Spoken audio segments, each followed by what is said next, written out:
Hey there, Bill Sherck, the man about the woods. Welcome to this week's Minnesota Bound podcast, the stories behind the stories. It's kind of an unusual day here in the Minnesota Bound World Podcast headquarters. The environment looks a little bit different. We've got a still camera stuck to Ben Elling's face, and he's running around blasting off photos. And then there's a giant gold statue sitting in front of me, blocking photojournalist Kyle Heidenreich's face. Hi, Kyle. Beautiful, isn't it? Hey, Bill. It's shiny. And on this statue, it says Upper Midwest Regional Emmy Awards, Kyle Heidenreich, producer for something called Stony Point Surfers, which is what I want to talk about today. The surfers, sure. The Lake Superior Surfers. Who knew? Not me. I've been in Minnesota my whole life, Minnesota native, and grew up snowboarding, skateboarding, all that stuff. Didn't know anyone would surf here. I think years ago, I used to play in a foosball league at this bar in Mortimer's, and my teammate one day told me he's going to spend his weekend up north surfing. I said, what where are you going to do that, And there's a spot when the weather's right, people gather together, and it happens up there. And we as storytellers go and chase those stories. Now, you are one of the photojournalists for Minnesota Bound, so many of the stories that people see on TV are produced by you, shot by you, edited by you. And this assignment pops up. You say, I want to go shoot surfers on Lake Superior. And everyone in the room goes, wow, we need to do that. But it's not like you can just wake up on Tuesday morning and go shoot the story. No, it was pretty difficult to kind of coordinate it. I mean, when we came up with not even the idea, or when I heard about it, first was like, okay, well, I got to kind of have someone that knows what they're doing. So I ended up reaching out to there's a Facebook group for the surfers. Yeah. And just sent them a message like, hey, I'm trying to do this thing. Like, can someone keep me in the loop? And everyone was actually really eager to do it. Like, yeah, we'll help you with your project. And so for that whole winter, they'd kind of like send me lines like, okay, the weather's looking good. I think it's going to happen. Like, just be ready to go. And it would fall through and it just keep going. I mean, you can't time the weather. Well, that's the background behind the story, right? On Lake Superior, when certain weather systems or storms show up, all of a sudden, this group, surfboards have been sitting in the closets or the back of the truck for months, and they say, oh my gosh, there's a nor'easter coming.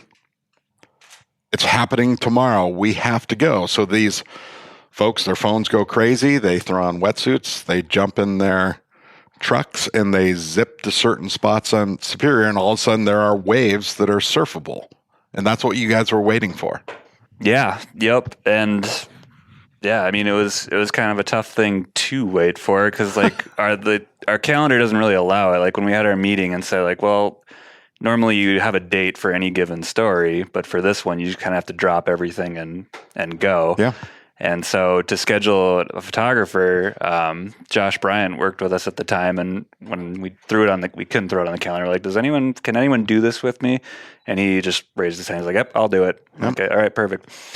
And so, yeah, I guess like leading up to like the storm that was happening, it was really nasty in Minneapolis. And I'm talking to my guys up there, and they're all like, yep, tomorrow's going to be the day. Like, come up tomorrow, it's going to happen. And coincidentally, we got an interview with the weatherman at KARE 11, Sven, the day before, and as it started snowing, and we went and talked to him, and he got us all jazzed up. He's like, oh, right now is the day. You guys got to get up there today. And so I called back my surfer contact, and we're like, Sven, the weatherman, just told us we got to get up today. Are you guys ready to go? And they're like, who told you that? Sven? Yeah, you don't know what he's talking about. Tomorrow is going to be the day. So, like, these guys, I think they have their own instruments out there. Like, they have their own way of reading, like, the waves that are coming in. And so, the weatherman's telling me one thing. I'm like, are you guys sure? And, like, I've been doing this a long time. It's going to be tomorrow. I'll meet you there when the sun comes up.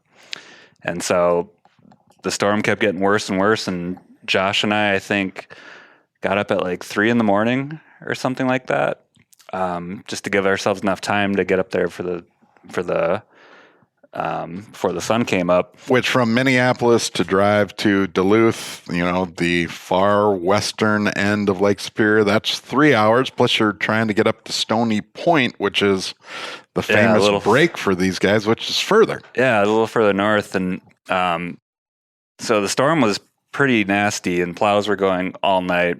And Josh was going to come pick me up just because, his vehicle was a little safer. Yeah, hold on, I don't mean to cut you up, but we have to clarify plows. Right? Well, we haven't talked about. This doesn't happen during the summer in Minnesota. Oh, no. This is a winter deal. When the snowiest, coldest, most awful days are happening in our state, that's when these people want to go.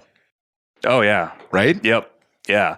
And when Josh came to pick me up, he couldn't even get in my neighborhood because the plows were going all night, that there were just drifts like 3 feet tall. So he's calling me. He's like, I'm going to be a little late. I can't even find a way to get into your... Unbelievable. To get to your house. And you're going to shoot a surfing story. Yep. So he gets me. We drive all the way up there and, safe as we could, I guess. But yeah, we show up and the sun's barely coming up and we're trying to figure out exactly where Stony Point, the spot is. Like, could they be surfing down there? And then we kind of come around a bend and just kind of reveal like these huge waves that are just breaking. And all these surfers, like there's probably like 20 some people already out there as the sun was just coming up. I know, it was surreal.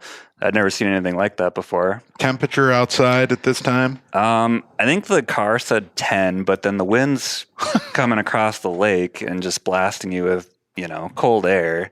I'm freezing already, and we just came out of a hot car. Right. And like these people are just in the water already. Right. It's, I don't know, kind of ridiculous. Well, they talk about the gales in November, right? Lake Superior is this mean, wicked, ghostly Great Lake that you should always, pay homage to and be careful because the water will kill you instantly. And people are going out in it in the middle of the winter. That doesn't make sense. So when you look at it, you go, what?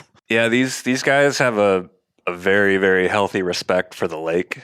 And they all kind of said that right away too. Like, this water can kill you. I mean, the lake itself can too. Like, there's the current itself could knock you under, and it kind of treats it like an ocean, I guess, to some extent. So you got to be a strong swimmer, but it is water that can kill you too because it's very, very cold. Right. And the way that some of these guys put it, they go in and they surf until their limbs go numb, and then that's when they know to come in and warm up. So right before they die, they decide it's time to go in. So you put up your camera on a tripod and start shooting. What's going through your mind? What are you seeing? Well, right when I saw it, I had never seen anything like that before. So I'm like, holy crap, this is happening. So both Josh and I just instantly jumped out of the car. I was on the longer lens camera, so I just set up the sticks and zoomed in as much as I could to see these guys dropping in on these waves. And Josh, busted out the slider and just got some really beautiful wave breaking action. And I don't know, we just kind of jumped straight into it, and I guess just started recording stuff. I don't know. At that point, you're just kind of doing your job, I guess. But at the same time, it's like, this is a beautiful scene that's happening here. So it's, paying attention to that too. What is it? We're going to get thick here, right? Let's get thick. We're professional storytellers. Most of the time when people see our television show, Minnesota Bound, or some of the other outdoor shows, oh, you guys get paid to hunt and fish. Well, yeah, but no, not really. We are storytellers, right? I consider myself a writer. And you guys are like video journalists. You're documenting life. Is there magic in that process when you're seeing people at 10 degrees and 34-degree water in a easterly gale surfing and acting happy? I mean, yeah, for sure. I mean, when you're recording this stuff, you're trying to just get a beautiful looking image. That's number one, I guess. But number two, like you said, being a photojournalist, you're kind of figuring out why they're doing this too. So you're, I don't know, just being curious about it. And you go talk to these guys and, what are you doing out here? It's, it's negative 10 degrees or whatever, and you're in the water and you got icicles hanging off your face. He's like, it's been colder, but everyone's like, this is their lifestyle. This is their, surf is their church, as they say. And it doesn't matter the kind of the struggle that's going into it. Like once they start surfing, like nothing else matters. And once you kind of dive into like the why of these people that are getting into it, it's pretty fascinating. Just keep exploring that. Meanwhile, yes, they can die being in the water, but Minnesota weather can kill too. You're out in the middle of that storm, with a real fancy camera with tiny little buttons and fancy glass lenses. Like, how do you survive? I'm not asking that to be facetious. Like, well, you sit there and grunt and complain about it, I guess, and you warm your hand. Like the hands are the worst because you want a pair of gloves that's thick enough to keep your hands warm, but also thin enough to operate the buttons. And those gloves just don't exist. Right. And so, you just freeze your fingers off, I guess, and go sit inside, which isn't that bad. We got a car nearby, but it was pretty damn cold. And maybe that's why this fancy gold statuette, because the Emmy gal is a female, sits in front of you, right? It was a beautiful story that came out of what you guys gathered that day, but that statue also represents like the work you put in. Stories don't just happen. They take work and they take terribly creative minds, which is the fun of this job, I think. Oh, for sure. And yeah, I'm particularly proud of this one just because, the story kind of unfolded itself. We knew we wanted to just go shoot the surfing, but, my contact, Michael Bouchard, he kind of led me through why he goes up there. And so it was kind of like the whole arc of like why he likes to surf, the lifestyle of surfing. The day of the storm, like I said, Sven, the weatherman, let us come in. So now all of a sudden we have the science behind why these storms work, what creates the waves. And everything kind of came together in the editing room. Like we came back from the North Shore not knowing what the story is, we kind of had an idea because when you're out there gathering it, it kind of unfolds itself. And then when you get to the cutting room floor, then you can start shaping and moving pieces around and it turns into what it was, like more of a coherent piece. So yeah, it's amazing to see it come full circle, especially being involved in each process of that. Like, producing it, trying to line up the people that we're going to go meet when we get there, lining up, us photographers, Josh's schedule, being able to leave at the drop of a dime and then actually getting the shots, coming back and making something of it. It's pretty cool. And it's funny because, or intriguing to me as a storyteller, when people watch that story, there are so many ooh and ah moments that are not artificially created. You just went out and you documented the story, but you knew that day you were shooting that the first time you show a guy with a beard in a wetsuit who's been out surfing in Lake Superior and they are talking to you and their beard is now a frozen waterfall, that people are going to see that and go, oh my goodness, I've never seen anything like that. Well, yeah, that's just it. Like, a lot of the places we go for this gig, you see things you wouldn't otherwise see. And so when you see something like that, it's like, oh my God, this is something. And behind that frozen beard, they're smiling. Yeah. This is the best day ever. We've never had waves like this on Superior. I think that's what's really interesting too, where like a lot of people look at that and like that, I can't imagine anything worse. Like that looks miserable. Like these people are on top of the world. And I don't know, just living life. But like a lot of these people too are transplants. I don't think many people from Minnesota grow up and learn to surf in Minnesota. Right. And if you did, I don't think you'd be welcome in that crowd out there. we've Get in cheated. people's way. We've cheated now, right? There are all these wakeboard boats on Minnesota's 10,000 lakes that create this artificial big wave wake. So people slide off the back of the ski boat and ride these waves and, hey, dude, I'm surfing. Well, no, you're not. You're just creating monstrous waves on Lake Minnetonka. But these people are diehard surfers. And I think you're right. A lot of them are transplants, from San Diego and all over the place, even the East Coast. There are some spots. And what's intriguing is they watch the weather and they literally will get into a vehicle and drive around Lake Superior because there is going to be a wave someplace. Yeah, and not all of them were from Minnesota. A lot of them drove from out of state. Some of them came from Canada, just because they knew this. Yeah, they knew this was going to be the spot. And just the appreciation that they have for it is pretty fascinating, and the struggle that goes into it. That once it all comes together for them, and they catch that wave and they get to go home that day. I don't know. The struggle is just worth it. Hey, surf's up. Let's surf and go get some poutine after. What do you think, buddy?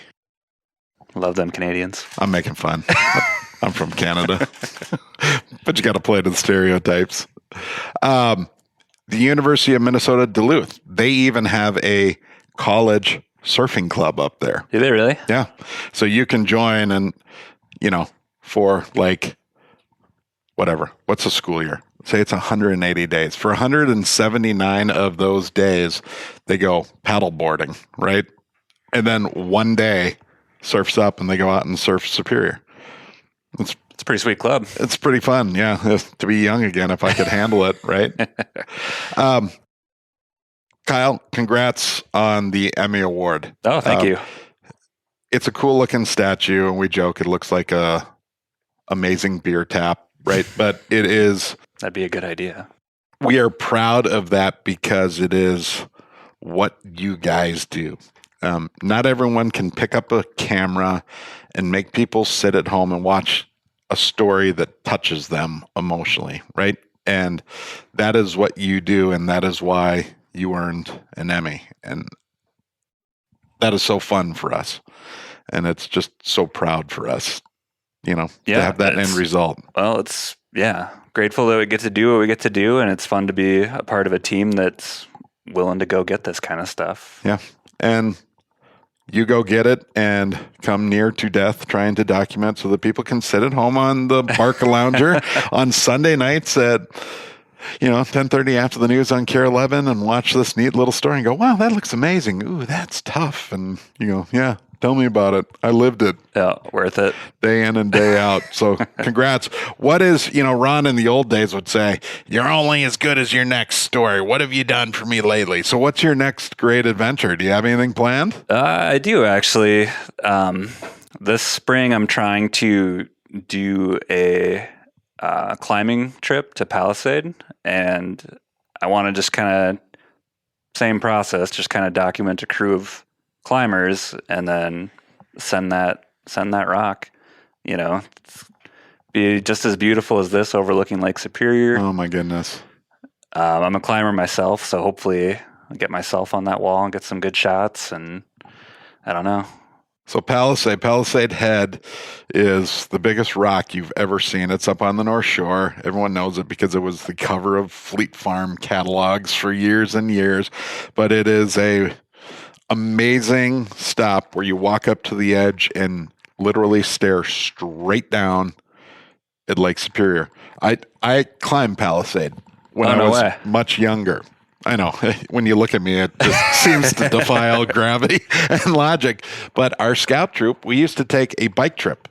Every summer, we would start in Duluth on our 10 speeds, and we would ride and camp all the way up the North Shore and all the way up the Gunflint Trail and trade bikes for canoes and paddle across and come out on the Ely side. But one of our stops, we would go to Palisade, and we had some very competent climbers back in the 80s, and we would climb Palisade. I would say I tried to climb it because the problem is it's easy, right? You start on top and you rappel down to the bottom, And there are really only 3 ways to get back up. Number 1, you either climb, and I don't know what it is, 375 feet or, I don't know, 4,000 feet is what it felt like to me. Pretty big.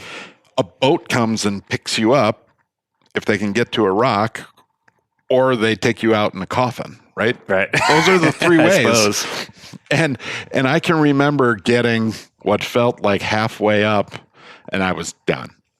I am holding on for dear life. I've got the ropes, but every muscle in your body is absolutely smoked. And I was, I don't know, 15 or 16 at the time, and I was hanging off the side of this rock, bawling. And so you cut the rope? Well, had I had Get a me knife or the strength to reach into a pocket and get one, yes.